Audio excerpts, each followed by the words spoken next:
So now here, we're going to derive the vector part of our transport equation. So now I have put the transport equation here, and what we're going to do is to times each term of the transport equation of to the angle of omega hat, and then we do the integral of each term over omega hat. So the first term of transport equation will be like 1 over v, and then the integral of this term times omega hat, and then do the integral of omega hat. Next term, we do the same, the integral of this term times omega hat. The next one is the same, integral of mu t times L times omega hat d omega hat. And then on the right hand side, it will be mu s is a constant value, so we can put it outside of the integral signs. So that will be mu s times the integral of the first term on the right hand side times omega hat. So that will look like omega hat times integral of L omega hat prime times f omega hat prime d omega hat prime. Okay, integral of d omega hat plus the source term s, so that will be integral of s times omega hat d omega hat. Okay, so next we will simplify each term. So for example, the first term here, the integral sign and the derivative sign are interchangeable, so we can do the integral first. That will be 1 over v times the derivatives of t, and then do the integral of L times omega hat d omega hat. And then the second one, the gradient sign is also interchangeable with the integral. So the gradient sign can be taken outside of the integral, and then what's left inside of the integral is L times omega hat d omega hat. The next one, mu t is also a constant value, so we can put mu t outside of the integral, so that will be integral of L times omega hat d omega hat. On the right hand side, we can take omega hat inside of the first integral sign, so that would be mu s times the double integral of omega hat times L times f omega hat prime d omega hat prime d omega hat, and then plus, which is pretty right there, s times omega hat d omega hat. After this, we can further simplify each term. So from the definition of the photon fluence and photon flux, we we know that the integral of L times omega hat, that is the definition of our photon flux J. Next one, so from our P1 approximation, we know that the L term can be written as 1 over 4 pi phi plus 3 over 4 pi times J times omega hat. So that is our L term. And then here we can copy the omega hat times omega hat here. And then we do an integral of omega hat. So that is the same to this term. And from our fact sheet, we know that the integral of this term is 0. And then the integral of this term can be written as 1 over 4 pi times phi, which is not depending on omega hat. And then the integral of omega hat times omega hat, that would be 4 pi divided by 3. So the whole term is 1 over 3 times 5. So the first term is 1 over v times derivative of t, derivative, so dj over dt plus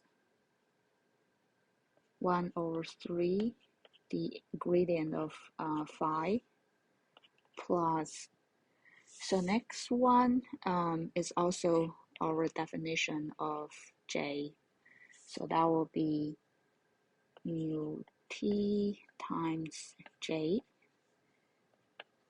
And now we finished the left-hand side of the equation. So next, let's move on to the right-hand side of our equation. So the first term of right-hand side is a little bit complicated, so I will write it down here and then see how we can simplify it. So from here to here, that'll be let's see, that'll be omega, the double integral of omega hat times L omega hat prime times F omega hat prime d omega hat prime d omega hat. And then L can be written as 1 over 4 pi times phi plus 3 over 4 pi times j times omega hat prime. Since here L term is L of omega hat prime, so here will be omega hat prime. So that is derived from our P1 approximation of L term. And then we put the omega hat here. We take it over here and then times F omega hat prime, and then do the double integration over omega hat prime omega hat. Next, we times each part of the term inside of the parentheses. So that would be 1 over 4 pi times phi times omega hat times F omega hat prime d omega hat prime d omega hat plus 3 over 4 pi times j times omega hat prime times omega hat times F omega hat prime d omega hat prime d omega hat. 1 over 4 pi times phi is not depending on the direction of omega hat prime or omega hat, so we can take it outside of the integration sign, and we do the integration of omega hat times f function. So here omega hat is not depending on the omega hat prime, so we can take it outside of the first integral sign. So that will be omega hat times the integral of f omega hat prime d omega hat prime d omega hat. So the first integral, from our first assumption, we know this term is approximately equal to 1 because the scattering event is way more than the absorption event. So if it's an integral of the angle of all the angles, then that's approximately equals to 1. We still haven't done anything on the second term, so I will leave a space there.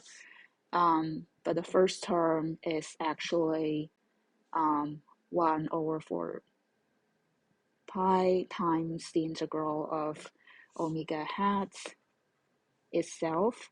So from our fact sheet, that would be just 0. So that would be 0. And then we take a look at the second term here. So the second term, the same. I think we can take first 3 over 4 pi times j outside of the integration, the double integration, because it's not depending on the angle of omega hat or omega hat prime.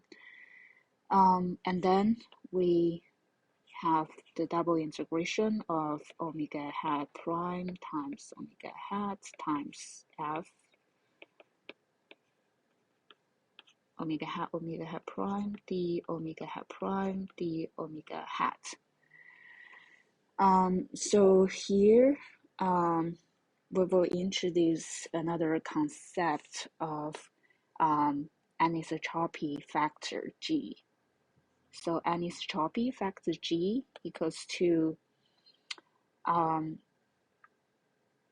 so that conceptually is the cosine of theta. So theta is defined as, theta is actually the angle between omega hat prime and omega hat.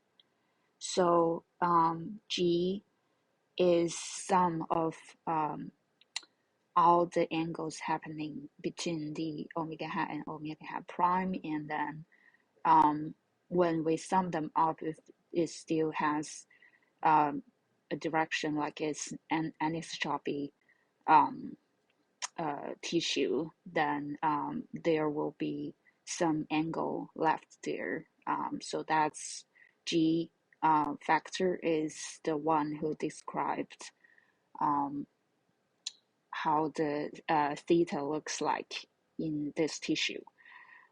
So mathematically, it can be described as integral of f omega hat prime times omega hat prime d omega hat prime d omega hat. And then we need to normalize this term so that it can be equal to the cosine theta. So that would be, we need to divide it by the integral of omega hat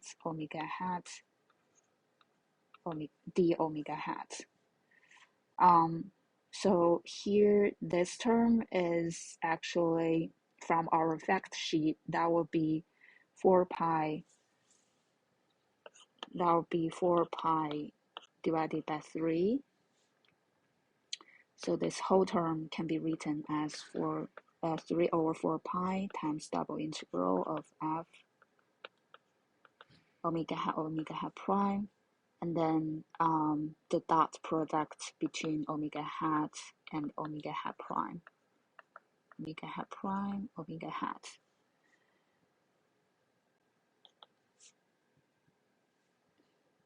And after defining the anisotropy factor G, we can further written this term. So this whole term, the second term, can be written as G times J. So this whole term is actually G times J. So we insert it back here. So that here should be G times J. The first term on the right-hand side of the equation will be written as mu s times G times J plus the second term here is the definition of S1.